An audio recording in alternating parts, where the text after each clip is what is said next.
எல்லா நிலையிலும் எல்லா புகழும் ஏக இறைவனாகிய அல்லாஹ் ஒருவனுக்கு உரித்தாட்டுமாக. அவனது பேரன்பும் பெரும் கருணையும் அண்ணல் பெருமானார் நபிகள் நாயகம் ஸல்லல்லாஹு அலைஹி வஸல்லம் அவர்கள் மீதும், அவருடைய கிளைகள், குடும்பத்தினர், அவர்களை பின்பற்றி வாழ்ந்து கொண்டிருக்கின்ற இந்த அருமையான நல்ல அமர்வில் பங்கேற்கும் நல்வாய்ப்பை பெற்ற நம் அனைவர் மீதும் நின்று நிலவட்டுமாக என்ற பிரார்த்தனையுடன் ஆரம்பம் செய்கின்றேன். இஸ்லாமிக் பிரதர்ஹுட் ட்ரஸ்டின் சார்பாக ஒரு அருமையான இளைஞர்களுக்கான ஒன்றுகூடலை இங்கு ஏற்பாடு செய்ததற்காக என்னுடைய பாராட்டுக்களை, வாழ்த்தை, நன்றியை நான் தெரிவித்துக் கொள்கின்றேன். இது மிக முக்கியமான ஒரு நிகழ்வாக நான் கருதுகிறேன். கடவுளின் தேசம் என்றெல்லாம் வர்ணிக்கக்கூடிய, இயற்கை எழில் கொஞ்சுகின்ற, பார்த்தாலே மனதிற்கு ரம்யமும் பெரும் மகிழும் தருகின்ற வயநாடு நம் கண் முன்னால் உருக்குலைந்து போன ஒரு துயர நாளிலே நாம் எல்லாம் அமர்ந்திருக்கின்றோம். அந்த மண் மேலிருந்து மலைச்சரிவு ஏற்படுவதற்கு ஒரு சில நிமிடங்களுக்கு முன்பு வரை அவர்கள் வாழ்வை குறித்து தான் கவலைப்பட்டு கொண்டிருப்பார்கள், வாழ்வை குறித்து தான் யோசித்துக் கொண்டிருப்பார்கள். எதிர்கால கனவுகள் அவர்களுக்குள்ளால் கோடான கோடியாய் விரிந்திருக்கக்கூடிய அந்த நேரத்திலே நொடிப்பொழுதில் அவர்கள் மண்மூடி போனார்கள். ஒரு மிகப்பெரிய ஒரு துயரம்.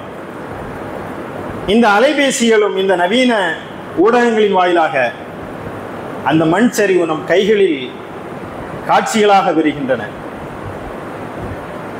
ஒரு மிகப்பெரிய ஒரு பேரிடர். இதை பார்க்கும்போது வலைதளங்களில் பல்வேறு செய்திகளை நாம் பார்க்கிறோம். திருமறையிலே வசனம் உண்டு, மலைகள் தூள் தூளாக்கப்படுகின்ற அந்த நாள் என்ற ஒரு வசனம். கடைந்தெடுக்கப்பட்ட கம்பளி பூக்களை கம்பளியை போன்று மலைகள் ஆக்கப்படும். ஆனால் இதுவெல்லாம் சாத்தியமா, மறுமையெல்லாம் நிகழுமா என்றெல்லாம் எண்ணிக்கொண்டிருந்தவர்களுக்கு இறைவன் நாடினால் எத்தகையும் சாத்தியப்படுத்தி காட்டக்கூடிய மாபெரும் ஆற்றல் உள்ளவன் என்பதை நம் காலத்தில் கண்முன்னால் காண்கிறோம். ஒரு பெரும் பேரழிவு. அந்த பேரழிவில் நாம் கற்றுக்கொள்வதற்கும் பெற்றுக்கொள்வதற்குமான ஏராளமான செய்திகள் இருக்கின்றன. மிக குறிப்பாக விலங்குகள், மாபெரும் உயிரினங்கள் எல்லாம், யானை போன்ற பெரும் உயிரினங்கள் எல்லாம் அந்த நிலத்திலே சரிந்து மடியக்கூடிய ஒரு சூழ்நிலையில் குடும்பம் குடும்பமாக இன்னும் எத்தனை பேர் தோண்ட தோண்ட பிணங்களாக வந்து கொண்டிருக்கக்கூடிய அந்த சூழ்நிலையில் பார்க்கின்ற இதயங்கள் எல்லாம் கலங்குகின்றன.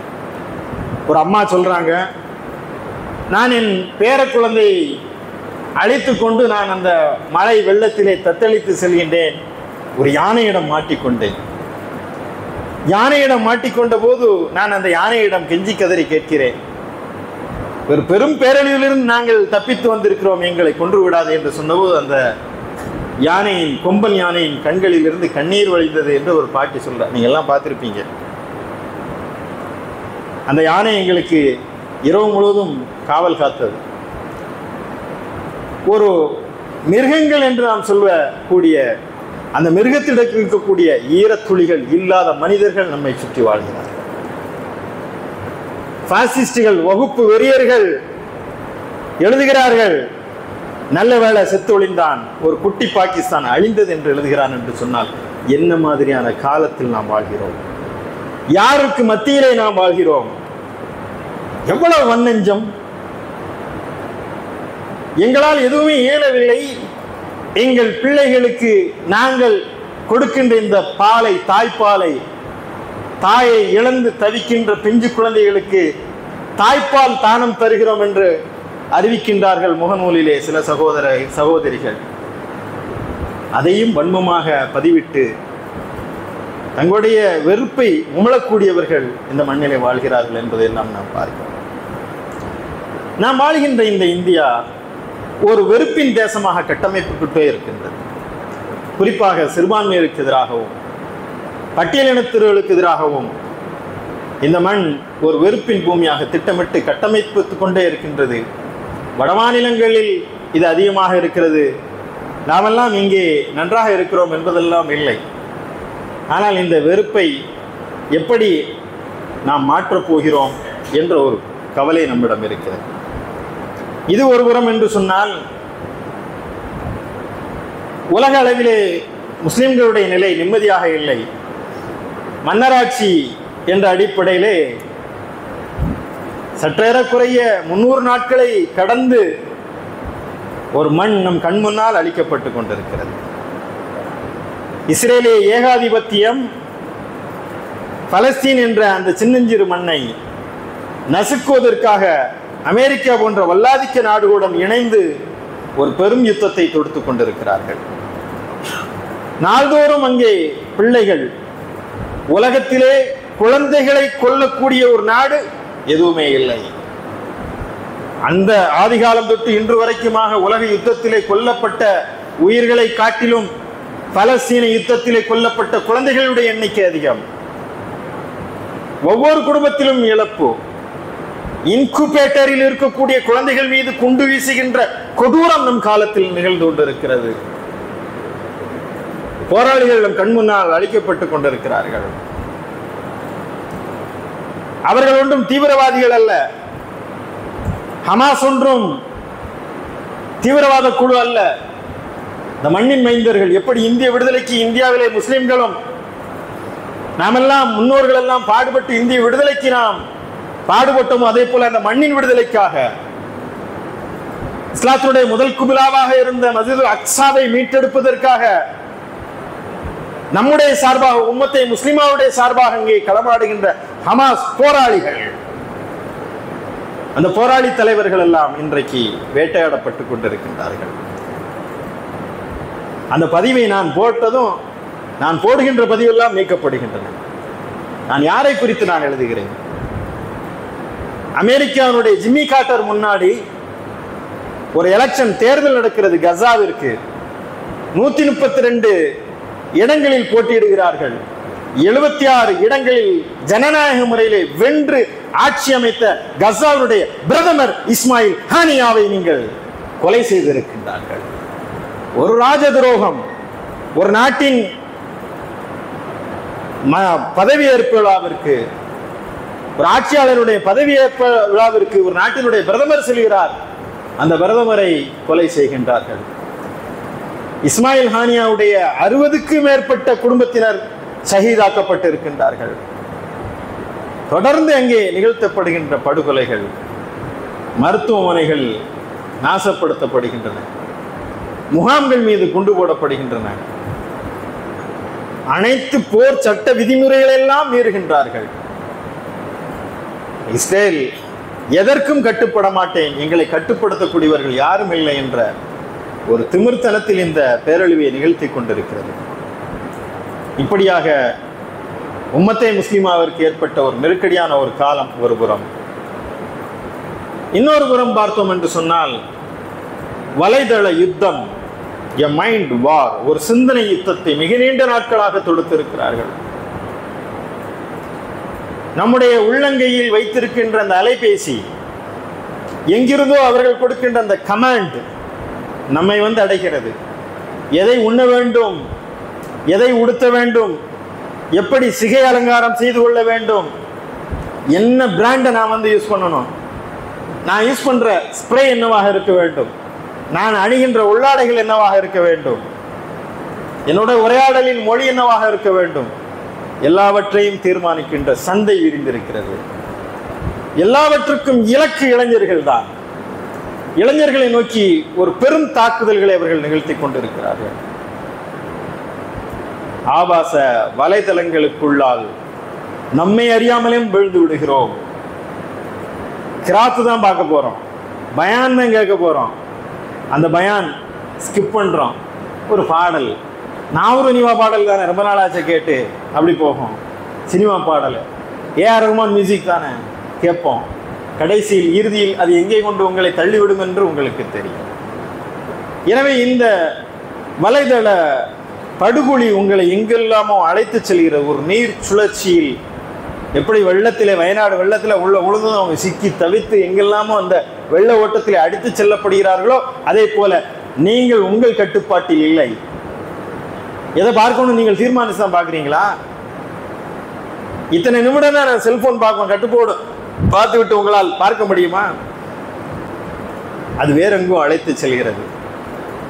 நம்முடைய உடையை தீர்மானிக்கிறார்கள், நம்முடைய உணவை தீர்மானிக்கிறார்கள். இது ஒருபுறம் நம் மீது தாக்கப்படுகின்ற ஒரு யுத்தம். அடுத்து இளைஞர்கள் மீது தாக்கப்படுகின்ற மற்றொரு அபாயம், போதையும் மதுவும் இந்த மண்ணை ஆட்டிப்படைத்துக் கொண்டிருக்கிறது. வெகு நுட்பமாக அவர்கள் கல்லூரி வளாகங்களுக்குள்ளால் தெரியும் உங்களுக்கு போதை பழக்கத்திற்கு எப்படியெல்லாம் ஆளாகிறோம் என்று. இறைவனுடைய அருள் கிடைத்தவர்கள் அதிலிருந்து பாதுகாக்கப்பட்டு இருக்கு. என்னதான் இருக்கு, சும்மாதான் பார்ப்போமே என்று அதை மிக எளிதாக நாம் அதை உள்ளே செல்கிறோம். அது போதை பழக்கத்திற்கு உள்ளே சென்றவர்களுடைய நிலைமை என்னவாகும் என்று பார். நான் இங்கே அறிவுரை சொல்வதற்காக வரவில்லை, ஆனால் அது மிக நெருக்கடியான ஒரு காலகட்டம் தான். போதை வஸ்துக்கள் நம்முடைய ரொம்ப எளிமையான இலக்கணம் என்ன தெரியுமா? தனக்கு விரும்புவதை தன்னுடைய சகோதரனுக்கும் விரும்ப, அவ்வளோதான். நீ போதை வஸ்து உபயோகிக்கிறேன்னு அவன் வாப்பம்மாக்கும் கொடுத்து அதை மொத்தமாக சேர்ந்து சாப்பிட முடிஞ்சா சாப்பிட, இல்லையா விட்டுரு, அவ்வளோதான். ரொம்ப சிம்பிளான இலக்கணம் தான். ஆக இது நம்முடைய போதை மது போன்ற பெரும் தீமை என்ற ஒரு சுழற்சிக்குள் நம்மால் இருக்கின்றோம். அடுத்து ஒழுக்க வீழ்ச்சி, எங்கு பார்த்தாலும் ஒழுக்க வீழ்ச்சி. ஜூலை 30 சென்னை ராஜரத்தினம் ஸ்டேடியம் அருகிலே ஒரு மாபெரும் சுயமரியாதை பேரணி. என்ன சுயமரியாதை பேரணி? என்ன சுயமரியாதை காப்பாற்றப் போகிறவர்கள்? மதுவிலே கள்ளக்குறிச்சியிலே கள்ளச்சாராயம் குடித்து இறந்து போனார்களே, அவர்களுக்கு எதிராக குரல் எழுப்பவா? இல்லை. பசு இறைச்சியின் பேரால் அடித்துக் கொள்ளப்படுகிறானே, அதை கண்டித்தா? இல்லை. பச்சிளம் குழந்தைகள் வன்முணர்வுக்களாகிறார்கள், அதை எதிர்த்து அவர்கள் குரல் கொடுத்தார்கள்? இல்லை. நாட்டிலே லஞ்சமும் ஊழலும் தலைவிரித்து ஆடுகிறதே, இதற்கு எதிராக பேரணி போனார்கள்? இல்லை. எங்களுடைய உரிமை பெரும் பேரணி, பெருமை மிகு பேரணி. எதுக்காக தெரியுமா? ஆம்பளையும் கல்யாணம் பண்ணிக்கலாம், பொம்பளையும் கல்யாணம் பண்ணிக்கலாம், எங்களுக்கு உரிமை வழங்குங்கள் என்பதற்கான பேரணி. LGBTQ, அதுக்கப்புறம் வருது AI+, ஆணு சேர்ந்து வாழலாம், பொண்ணு சேர்ந்து வாழலாம், ஆம்பளைட்டையும் போகலாம், பொம்பளைட்டையும் போகலாம்.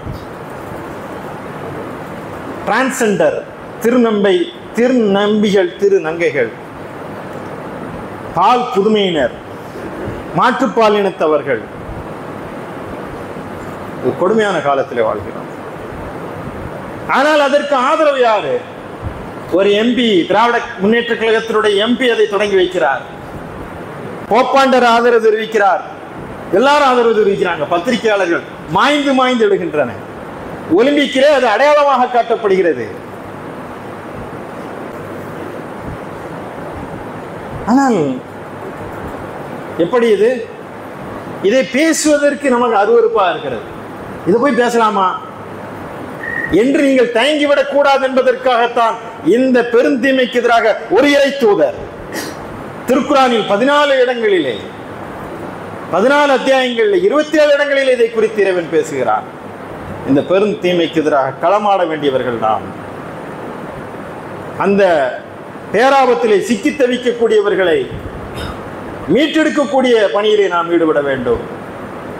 அது நீண்ட நெடிய ஒரு தலைப்பு. நான் இது குறித்து தனியாக உரையை பேசியிருக்கின்ற வாய்ப்புள்ளவர்கள் என்னுடைய யூடியூப் பக்கத்தை போய் பார்க்கலாம். அந்த ஆணும் கல்யாணம் பண்ணலாம், பெண்ணும் கல்யாணம் பண்ணலாம் என்ற அந்த நிலைக்கு சட்ட அங்கீகாரத்திற்கான போராட்டம் இன்றைக்கு நடக்குது. 5 நீதிபதிகளிலே சந்திரசூட்டும் SK கௌரும் டன் செய்யலாமே. நம்ம என்ன கற்காலத்தில் வாழ்றோம்? மீதி 3 நீதிபதிகள் ஐயோ அதெல்லாம் 377 பற்றி பேசுறதுக்கு நம்ம ரைட்ஸ் இல்லை. நாடாளுமன்றத்துக்கு வந்தால் என்ன நடக்கும்? காங்கிரஸுடைய தேர்தல் அறிக்கை எல்ஜிபிடியுடைய திருமணத்தை காங்கிரஸ் அங்கீகரிக்கும், சட்டமாக்கும். காங்கிரஸ் கவர்மெண்ட் வந்தா இன்னைக்கு அவர்கள் எல்லாம். அப்போ எங்க வீட்டில் எப்படி வரும்? கல்யாணம் யாருக்குங்க? யாருக்கு கல்யாணம்? இத்ரீஸுக்கும் யாக்கூப்பும் கல்யாணம். நோட்டீஸ் சிரிப்பதற்கு இல்லை தோழர்களே. இந்த காலத்தில் நாம் வாழ்கிறோமே. ஆனால் இன்றைக்கு இருக்கிறது ஆணும் ஆணும் பெண்ணும் பெண்ணும் இணைந்து வாழலாம் என்ற பெருந்தன்மை. இது ஒரு வகையான ஒரு யுத்தம் நம் மீது தொடுக்கப்படுகின்ற ஒரு காலம். என் அன்பு இளைஞர்களை, உங்கள் முன்னால் உள்ள சவால்களை சொல்லிக் கொண்டிருக்கிறேன். அடுத்து மிகப்பெரிய ஒரு ஆபத்து நாத்திய கொள்கை. செக்குலர் முஸ்லீம். எப்படியா செக்குலர் முஸ்லீம்? முஸ்லிம்கள்லாம் இழிவானவர்கள், இஸ்லாம் எதற்கும் தீர்வு தரவில்லை. இது ஒரு பெரிய ஒரு பரப்புரையாக நடந்து கொண்டிருக்கிறது. நாத்திய கொள்கைகள் நம் மீது தார்மீக ஆதிக்கம் செலுத்துகின்றன. முஸ்லிம் பையன்கள், முஸ்லிம்கள் சிலர்கள் எக்ஸ் முஸ்லிம், முன்னாள் முஸ்லிம்கள். நாங்கள் முஸ்லீம் கிடையாது, இப்போ இதான் அறியாமையில் இருந்தோம். இஸ்லாம்ன்ட்டு ஒன்றுமில்லை அந்த மார்க்கத்தில். ஃபுல்லாக மூட நம்பிக்கை, ஏமாற்று, ஒருத்தம் சரி கிடையாது. பெரியார் கொள்கைக்கு திரும்ப வேண்டும், கம்யூனிசத்தின் பக்கம் திரும்ப வேண்டும். மொழியின் அடிப்படையில், இனத்தின் அடிப்படையில், சாதியின் அடிப்படையில் எல்லாமே பாசிசத்தினுடைய வகைகள் தான். நாம் யார்? இந்த சவாலை எப்படி சந்திக்க போகிறோம்? என் அன்பு நண்பர்களே, ஒருபுறம் நான் தொடக்கத்தில் சொன்ன வெறுப்பு அலைகள் நம்மை கவ்விக்கொள்கின்றன. இந்த நாடு மிகப்பெரிய ஒரு வெறுப்பு சூழலில், வகுப்பாத கட்டமைப்பில் கட்டமைத்துக் கொண்டிருக்கின்றார்கள். இங்கே இருக்கக்கூடிய உலக நாடுகளில் முஸ்லிம்கள் நிம்மதியாக வாழக்கூடிய ஒரு சூழ்நிலை இங்கே இல்லை. மதுவும் போதையும் தலை தூக்கிக் கொள்ளக்கூடிய ஒரு காலத்தில் நாம் வாழ்ந்து கொண்டிருக்கின்றோம். ஆபாசம் தலைக்கேறி இருக்கக்கூடிய ஒரு காலகட்டத்திலே வாழ்கின்றோம். இந்த காலகட்டம் மிக நெருக்கடிக்குள்ளான ஒரு காலகட்டம். நாத்திய சிந்தனைகள் தலை தூக்கக்கூடிய ஒரு காலகட்டமாக இருக்கிறது. இதையெல்லாம் பார்த்து இளைஞர்கள் இரண்டு வகையான முடிவுக்கு வருகிறார்கள். ஒரு முடிவு, அவர்கள் தீவிரவாதத்தின் பக்கம் செல்கிறார்கள். கடுமையான எதிர்ப்பு, இதை எப்படியாவது முறியடிக்க வேண்டும் என்ற அந்த உணர்வு, அதற்காக அவர்கள் தீவிர எண்ணம் கொள்கிறார்கள், தீவிரவாத சிந்தனையின் பக்கம் செல்கிறார்கள். அவர்களை வளர்த்தி பிடிப்பதற்கு ஏராளமான சூழ்நிலைகள் இன்றைக்கு இருக்கின்றன. இது ஒரு எக்ஸ்ட்ரீம், தீவிரவாத எல்லைக்கு செல்வது. பார்த்துடலாம், நம்ம என்ன செஞ்சிருவோம் என்ற அந்த இளைஞர்களுடைய அந்த எழுச்சி.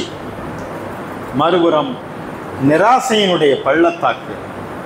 நம்மெல்லாம் இந்த மண்ணில் வாழ முடியாதுப்பா, நாமெல்லாம் ஒன்றும் செய்ய முடியாது, இருக்கிற இடம் தெரியாமல் இருந்துட்டு போயிடணும். நமக்கு என்ன தேவை இருக்குது? இவன் என்னை கேட்டுக்கிட்டு போனால் எனக்கு என்ன? நாம் வந்தோமா, படித்தோமா, போனோமான்ட்டு இருக்கணும். சகோதரர்களே, இஸ்லாம் ஒரு வசத்தியா கோட்பாட்டை கொண்டிருக்கிறது, ஒரு நடுநிலை மார்க்கம். தீவிரவாதத்தின் எல்லையும் இஸ்லாம் ஆதரிக்கவில்லை, நிராசையினுடைய எல்லைக்கும் உங்களை செல்ல விடவில்லை. தீவிரவாதம் ஆபத்தானது. நான் சொன்னேன், இஸ்மாயில் ஹனியாவை, அவர்கள் அமைதிக்கான ஒப்பந்தத்திற்காக அந்த தலைவன் பாடுபட்டார். போர் ஒப்பந்தத்தில் அமைதி ஏற்பட வேண்டும், இந்த மண்ணை அமைதிப்படுத்த வேண்டும் என்றுதான் அவர்கள் குரல் கொடுத்தார்கள். ஜனநாயக பூர்வமாகத்தான் அவர்களுடைய பதிலடிகளையும் தாக்குதல்களையும் அவர்கள் ஒரு ஒழுங்கு உட்பட்டுத்தான் செய்தார்கள். அவர்கள் எந்த நாட்டின் மீதும் அவர்கள் தாக்குதல் தொடுக்கவில்லை. தேர்தலில் நின்றுதான் அவர்கள் அந்த வெற்றியை பெற்றார்கள். ஆனால் முஸ்லிம்களை தீவிரவாதியாக்குவதற்கான ஒரு கட்டமைப்பு, அதில் இந்த ஊடக முதலாளிகள் பெரும் வெற்றியை பெற்றிருக்கிறார்கள். நம்ம கூட காலேஜில் படிக்கக்கூடிய இந்த சகோதரர்கள் எல்லாம் நம்ம எப்படி வெறுப்பாக பார்க்கிறார்கள் உங்களுக்கு தெரியாது. உள்ளுக்குள் அவர்களுக்குள் உங்கள் மீது தனிப்பட்ட பாசம் இருக்கலாம், ஆனால் எல்லோருக்குள்ளும் ஒரு வெறுப்பை இவர்கள் உருவாக்கி வைத்திருக்கிறார்கள். இந்த வெறுப்பை களைவதற்கு இன்னொரு வெறுப்பு தேவையில்லை. அன்பால் அவர்களை வெல்ல வேண்டிய கட்டாயத்தில் நாம் இருக்கின்றோம். நாம் ஒரு அழைப்பாளர்கள். நம்மிடம் ஒரு சத்திய செய்தி இருக்கிறது, ஒரு இறைவேதம் இருக்கிறது, இறை தூதரின் வழிகாட்டுதல் இருக்கிறது. நாம் அழைக்க கடமைப்பட்டு இருக்கின்றோம். திரும்புங்கள் திருமறையின் பக்கம், அது வழிகாட்டி இருக்கிறது. எப்படிப்பட்ட நெருக்கடியான கால சூழ்நிலையெல்லாம் அது வழிகாட்டி இருக்கிறது. இந்த திருமறை எப்படி அந்த மக்களை அழைப்பதற்கான வழிவகைகளை காட்டுகிறது. நாம் அவர்களுக்கானவர், நாம் முஸ்லிம்களுக்கானவர்கள் அல்ல. என் அன்பு சகோதரர்களே, நீங்கள் முஸ்லிம்களுக்கானவர்கள் அல்ல, இந்த மனித குலத்திற்கானவர்கள்.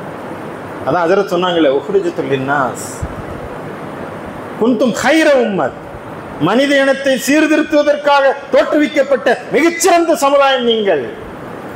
அதனாலதான் நான் சொன்னேன், அவர்களையும் காப்பாற்ற வேண்டிய பெரும் பொறுப்பு நமக்குத்தான் இருக்கிறது. பெரும் கடமையை நீங்கள் சுமர்ந்து இருக்கின்றீர்கள். ஆக இந்த வெறுப்பின் பூமியை அன்பின் பூமியாக மாற்ற வேண்டி இருக்கிறது. இந்த மண் நாம் போராடி பெற்ற விடுதலை, என்னுடைய பாட்டன் முப்பாட்டன் போராடி பெற்ற இந்த மண்ணினுடைய விடுதலை அவ்வளவு எளிதில் நாம் விட்டுவிட முடியாது. இந்த மண்ணினுடைய பொருளாதார வீழ்ச்சி, இந்த மண்ணை மீட்டெடுக்க வேண்டிய நாம் இங்குள்ள இளைஞர்களை அரசியல் மயப்படுத்த வேண்டியிருக்கிறது. இளைஞர்களுக்கு அரசியல் தெளிவை கொடுக்க வேண்டியிருக்கிறது. நீங்கள் நாம் எல்லாம் இந்த மண்ணினுடைய சுமைகளாக கருதப்படுகிறார்கள். அதனால தான் சொல்றான், வயநாடு அழிந்ததற்கு பாகிஸ்தான் என்ற வார்த்தையை பயன்படுத்துகிறான் என்று சொன்னால், முஸ்லிம்களை குறித்து இங்கே கட்டமைக்கக்கூடிய பிம்பங்களில் ஒன்று, அவர்கள் இந்த மண்ணுக்கு விசுவாசமாக இருக்க மாட்டார்கள். அவருடைய உடல் தான் இங்கே இருக்கும், ஆன்மா பாகிஸ்தானில் சுற்றி கொண்டு இருக்கும். ராஜஸ்தானே நமக்கு தெரியாது, நமக்கு இங்கே பாகிஸ்தான் தெரிய போகுது. ஆனால் இவர்கள் சொல்லுவார்கள் அவர்கள் பாகிஸ்தானுக்கு விசுவாசிகள். பாகிஸ்தானுக்கு நமக்கு எந்த வகையில் எழ்முனைகளும் தொடர்பில்லை. நாம் எல்லாம் இந்தியர்கள், இந்த மண்ணை தின்று வளர்ந்தவர்கள், இந்த மண்ணில் பிறந்தவர்கள். இந்த மண்ணில் தான் நாங்கள் அடங்கப்படுகின்றோம். நாங்கள் எரிக்கப்படக்கூடியவர்கள் அல்ல, புதைக்கப்படுகின்றோம். இந்த மண்ணில் விதைகளாக வீழ்கின்றோம். ஒவ்வொரு நாளைக்கும் இந்த மண்ணை சஜிதா மூலமாக 5 வேளை முத்தமிடக்கூடிய ஒரு பெரும் பாக்கியத்தை பெற்ற இந்த மண்ணின் பிள்ளைகள் நாங்கள். இந்த மண்ணினுடைய வளர்ச்சி எங்களுடையது. இந்த மண்ணிற்காக நாங்கள் பாடுபட்டோம். இந்த மண்ணினுடைய சுமைகள் அல்ல நாங்கள், இந்த மண்ணினுடைய சொத்துக்கள் நாங்கள் என்பதை நீங்கள் இந்த மண்ணிற்கு பெருமை சேர்க்கக்கூடிய விதமாக உங்களுடைய உழைப்பையும் உங்களுடைய கல்வியில் உள்ளான முன்னேற்றத்தையும் நீங்கள் தர வேண்டும். கல்வியிலே உயர்ந்த இலக்கை நீங்கள் அடைய வேண்டும். அதை இந்த நாட்டிற்கு திருப்பி தர வேண்டியிருக்கின்ற, இந்த நாட்டை வளப்படுத்த வேண்டி இருக்கிறது. இந்த நாட்டை சரியான திசைக்கு நீங்கள் அழைத்து செல்ல வேண்டிய ஒரு பெரும் கடமை என் அன்பு இளைஞர்களே நமக்கு இருக்கிறது.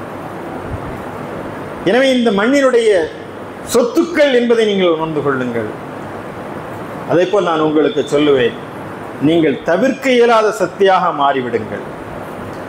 உங்களை நீக்கிட்டு உங்கள் வீடு இருக்கக்கூடாதுங்க. அதில் நீங்கள் உறுதியாக இருங்க. நீங்கள் வீட்டில் 5 பேர் இருக்கலாம், ஆனால் நீங்கள் இருந்தால் மட்டும்தான் வீடு கரெக்டாக இருக்கும். நீங்கள் எல்லாம் உங்கள் வீடு இருக்கக்கூடாது. அது ஒரு வைராக்கியம் எடுங்க. எங்கள் வட்டாரத்தில் நான் இல்லை என்று சொன்னால் அந்த வட்டாரம் எங்கே அவனை காணோம், அவன் தான் நடக்காத, அவர் தான் அந்த டிபியூட் எரிஞ்சிருமே, அவர் இருந்தால் பாதையை சரி பண்ணிடுவானே. எல்லோரும் உங்களை நோக்கி வரக்கூடியவர்களாக அதை உறுதியாக எடுக்கணும். தவிர்க்க இயலாத சக்தி நான். என்னுடைய கல்லூரியில் நான் இல்லை என்று சொன்னால் அந்த கல்லூரிக்கு இழப்பு. அந்த கல்லூரியில் என்னை தேடணும். அவன் இருந்தான் அந்த பிரியரில், அந்த பேஜில் அந்த பையன் இருந்தான், ரொம்ப தெளிவான பையன். அந்த மஹல்லாவில் நீங்கள் தவிர்க்க இயலாத சக்தி, இந்த நாட்டினுடைய தவிர்க்க இயலாத சக்தியாக நீங்கள் மாற வேண்டும். உங்களுடைய ஆற்றலால், உங்களுடைய திறமைகளால். இன்றைக்கு நான் தொடக்கத்தில் சொன்னேன், வயநாட்டிலே நடந்த நிகழ்விலே வெறுப்பின் அலைகள் ஒருவரம் என்று சொன்னால் அந்த மண்ணை அன்பினால் காக்கக்கூடியவர்கள் முஸ்லிம்கள், இளைஞர்கள். ஒரு காட்சி, அங்கே ஒரு 35 பேர் இருக்காங்க, காயம்பட்டு இருக்கிறார்கள், அவர்களை காப்பாற்ற வேண்டும். ஒரு செவிலியர் வேண்டும். ஆனால் ஒரு லேடி அப்படி போக முடியுமா? போக முடியாது இல்லை. அதனால் ஒரு ஆண் வேணும் அப்படிங்கிறாங்க. ஆண்லாம் இல்லை. சபீனா வருகிறார். என்னங்க பிரச்சனை? இல்லை, இங்கேருந்து அங்கே போகணும். எதில் போகணும்? கயரில், ரோப்பில் போய் இவ்வளோ காட்டாற்று வெள்ளத்தை கடந்து கயரிலே போய் அவர்களை காப்பாற்ற வேண்டும். சபீனா சொன்னால் நான் போகிறேன். சபீனா, நீங்கள் ஒரு பெண், ஒரு முஸ்லிம் பெண், என்ன சித்திரம் வரைந்து வைத்திருக்கின்றோம். புர்காக்குள்ள அடிமைப்பட்டு வைத்துக்கூடிய ஒரு சமுதாயம் என்ற ஒரு போலி கட்டமைப்பு உடைத்து நொறுக்கினார் சபீனா. நான் அந்த ரோப்பை மாற்றினால், ஏறினால் 35 உயிர்களை காப்பாற்றி இந்த உலகை திரும்பி பார்க்க வைத்திருக்கிறார் சபீனா. ஆனால் முஸ்லிம்கள் என்றால் அதான் சொன்னேன், தவிர்க்க இயலாத சக்தி. இந்த மண்ணினுடைய பிள்ளைகள். நாம் இல்லை என்று சொன்னால் இந்த மண் பால்பட்டு போய்விடும். நாம் இல்லை என்று சொன்னால் இந்த மக்களை காப்பதற்கு ஆள் இல்லாமல் அனாதையாகி விடுவார்கள் என்ற ஒரு நிலை இருக்கிறது. அன்பால், உழைப்பால், சக மனிதனுடைய கண்ணியத்தால் இந்த மண்ணை நாம் மீட்டெடுக்க வேண்டியவர்களாகவும் இருக்கின்றோம். எனவே தீவிரவாதத்தினுடைய எல்லைக்கும் சென்று விடக்கூடாது, நிராசையினுடைய பள்ளத்தாக்குக்கும் விழுந்து விடக்கூடாது. நாம் எல்லாம் அழைப்பாளர்கள். நமக்கு இந்த இறைவேதம் கொடுக்கப்பட்டு இருக்கிறது, இறை வழிகாட்டுதல் வந்திருக்கிறது. இறை தூதருடைய வாழ்க்கை நீங்கள் இறை தூதருடைய வாழ்க்கைக்கு திரும்பி பாருங்கள். யாராவது ஃபுல்லாக படிச்சிருக்கீங்களா? படியுங்கள். தனிமையில் உங்களுக்கு எப்போதெல்லாம் நிராசை ஏற்படுகிறதோ, மனச்சோர்வு ஏற்படுகிறதோ, ஸல்லல்லாஹு அலைஹி வஸல்லம் வாழ்க்கை வரலாறு படித்து பாருங்கள். கண்ணீர் விட்டு நீங்கள் மெய் சிலிர்க்க படிப்பீர்கள். எத்தனை துயரம் அந்த தலைவருக்கு, எத்தனை நெருக்கடிகள். சொந்த மக்கள் அவர்களை ஊரை விட்டு துரத்தும் போதும் அவர்கள் எப்படி எதிர்கொண்டார்கள்? இறை உதவிக்காக அந்த தலைவர் எப்படி காத்திருந்தார்? எப்படி அந்த மக்களை பண்படுத்தினார், வழிகாட்டினார், நெறியூட்டினார்? அதெல்லாம் நாமும் அதை உணரணும். நாம் பிற மக்களை அழைக்க வேண்டும். அப்ப அழைக்க தவறியதினால், மூசாவின் அசாக்களை விட்டதினால் பெரியாரின் அசாக்கள் நமக்கு தேவை இருக்கிறது. பெரியார் ஒரு புரட்சியாளர் தான். பெரியார் நாத்தியவாதி கிடையாது, கடவுள் மறுப்பாளர் கிடையாது. நமக்கு என்ன சொல்லலாம்? பெரியார் கடவுள் மறுப்பாளர் இல்லை. பெரியார் இஸ்லாத்தை ஏற்றாரா, எதிர்த்தாரா? ஒரு ஆய்வு இருக்கு, படிச்சு பாருங்க. பெரியார் ஏன் கடவுளை எதிர்த்தாரு?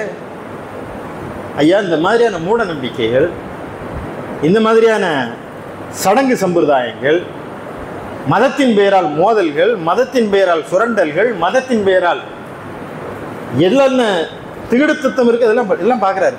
பெண் அடிமைப்படுத்தப்படுகிறார், மதம் காரணம். உடன்கட்டை ஏறப்படுது. என்னையா இது? ஆலயத்துக்குள்ள நுழையக்கூடாது. யாரையா இதெல்லாம் சொன்னது? ஐயா, எங்க மத குருமார்கள் சொன்னார்கள்.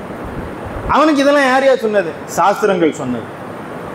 இந்த சாஸ்திரங்கள் எப்படியா வந்தது? கடவுள் சொன்னார். எனவே அவர் இந்த முடிவுக்கு வந்தார், மூட நம்பிக்கை ஒழிப்பதற்கு இந்த பூசாரிகள் தேவையில்லை, சாஸ்திரங்கள் தேவையில்லை, இப்படி மனிதனுக்குள் பிளவு ஏற்படுகிற அந்த கடவுள் தேவையில்லை என்ற முடிவுக்கு வந்தார். கடவுள் மறுப்பாளர் அல்ல. அம்பேத்கர் பௌத்த மதத்தை தழுவப் போகிறேன் என்று, லட்சக்கணக்கான மக்களுடன் பௌத்த மதத்தை தழுவப் போகிறேன் என்று அம்பேத்கர் சொன்னபோது இங்கிருந்து தமிழ்நாட்டிலிருந்து தந்தி அடித்தவர் தந்தை பெரியார். அம்பேத்கர் அவர்களே, நீங்கள் உங்களுடைய இன அழுக்கை நீக்க வேண்டும் என்று சொன்னால் நீங்கள் இஸ்லாத்தை ஏற்றுக்கொள்ளுங்கள் என்று தந்தி அடித்தவர் தந்தை பெரியார். இன இழிவு நீங்க இஸ்லாமே நன்மருந்து என்று சொன்னவர் பெரியார்.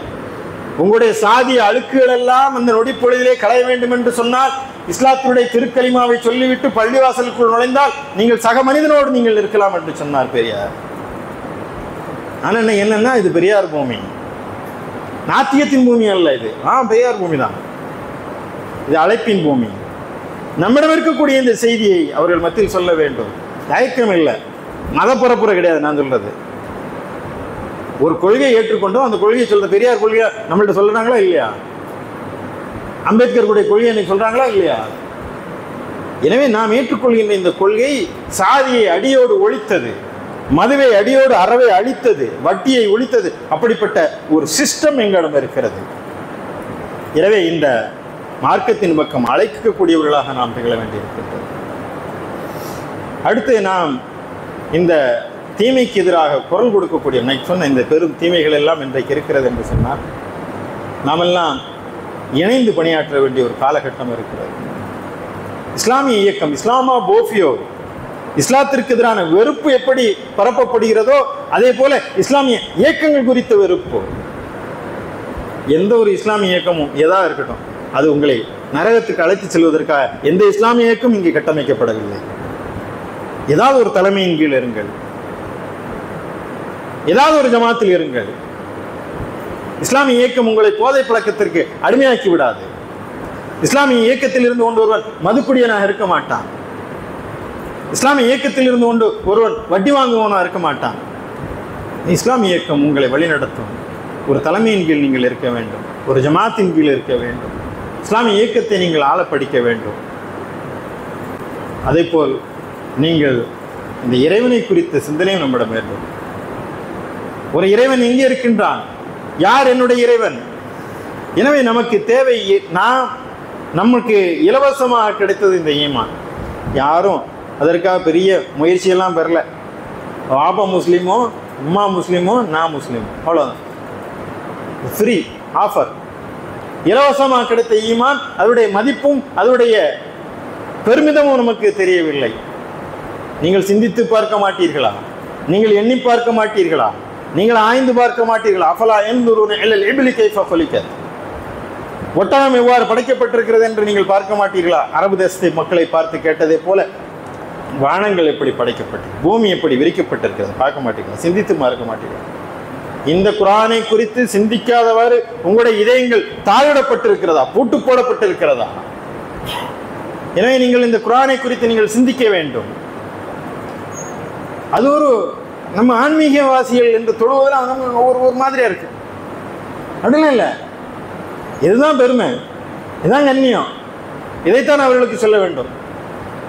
எனவே குர்ஆனின் பக்கம் திரும்ப வேண்டியிருக்கிறது. குர்ஆனை குறித்து நீங்கள் ஆய்வு செய்ய வேண்டும், மிக நுட்பமான ஆய்வு செய்ய வேண்டும். உங்களுக்கான களம் காத்திருக்கின்றது. நெருக்கடி காலத்திலே எப்படி நாம் சமாளிப்பது? யூசுப் அலைஹிஸ்ஸலாமுடைய வரலாறு, கிரைசிஸ் மேனேஜ்மெண்ட். பஞ்ச காலத்தில் பஞ்சத்தை தவிர்ப்பதற்கு எப்படியான ஒரு திட்டம் யூசுப் அலைஹிஸ்ஸலாமுடைய வரலாறில் இருந்தது. ரிசர்ச் பண்ணுங்க. குர்ஆன் சமூக மாற்றத்தை எப்படி, சமூக மறுமலர்ச்சியை ஏற்படுத்தியது எப்படி, ரிசர்ச் பண்ணுங்க. சாதி அழுக்களை அடியோடு இஸ்லாம் அழித்தொழுத்தது எப்படி, ஆய்வு செய்யுங்கள். அதே போல நாம் அதற்காக மிகப்பெரிய வாசிப்பு களங்களை உருவாக்க வேண்டும் அன்பு சகோதரர்களே.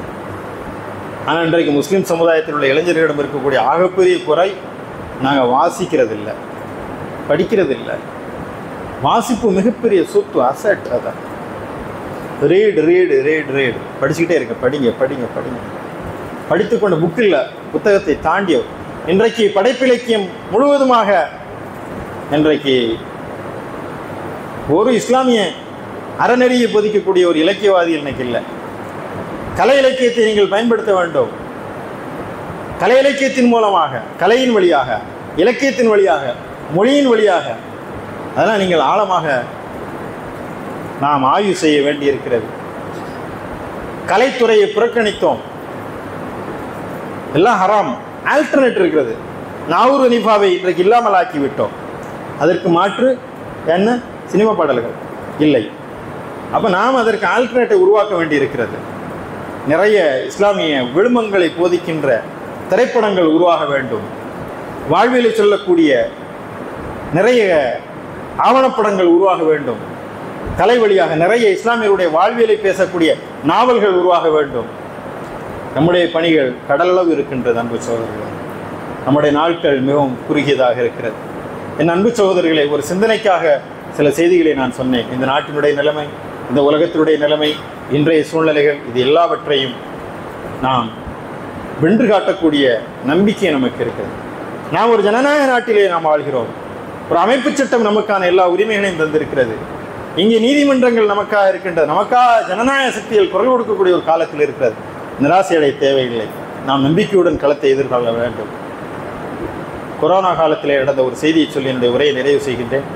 இது தொடர்பாக நீங்கள் தொடர்ந்து வர வேண்டும். உரையை தொடர்ந்து நீங்கள் வினாக்கள் எழுப்ப வேண்டும், நீங்கள் ஆய்வு செய்ய வேண்டும். இந்த உரையை வெறும் ஒரு ஸ்பீச்சாக நீங்கள் கடந்து விடாதீர்கள். ஏதாவது ஒரு செய்தியாவது இங்கிருந்து எடுத்து செல்லுங்கள். உங்களை நம்பி இருக்கிறது இந்த சமுதாயம். உங்கள் ஒவ்வொருவரையும் நாங்கள் நம்பி இருக்கிறோம் அன்பு சகோதரர்களே, என் தம்பிமார்களை. உங்கள் மீது தீராத நம்பிக்கை இந்த சமுதாயம் வைத்திருக்கிறது. எந்த அளவு தெரியுமா? கொரோனா காலத்திலே ஒரு வயசான ஆள், அப்போ ஆக்சிஜன் ஏற்றணும், உள்ள பெட் இல்லை. ஒரு வயசான ஆளும் உள்ளே போகிறாரு, கொஞ்சம் வயசு பையனும் உள்ளே கொண்டு வர்றாங்க. வயசான ஆள் சொன்னார், நான் வாழ்ந்து முடிச்சிட்டேன், என்னுடைய இறுதி காலம் வந்து விட்டது, நான் இறப்பதை குறித்து எனக்கு அக்கறை இல்லை, கவலை இல்லை. இந்த இளைஞன் இறந்து விடக்கூடாது, இவனை நம்பி இருக்கிற இந்த சமுதாயம், இவனை காப்பாற்றுங்கள் என்று சொல்லி உங்களுக்கு உயிர் கொடுத்து விட்டு செத்து போனவர்கள் நாங்கள். எங்கள் நம்பிக்கையை தகர்த்து விடாதீர்கள்.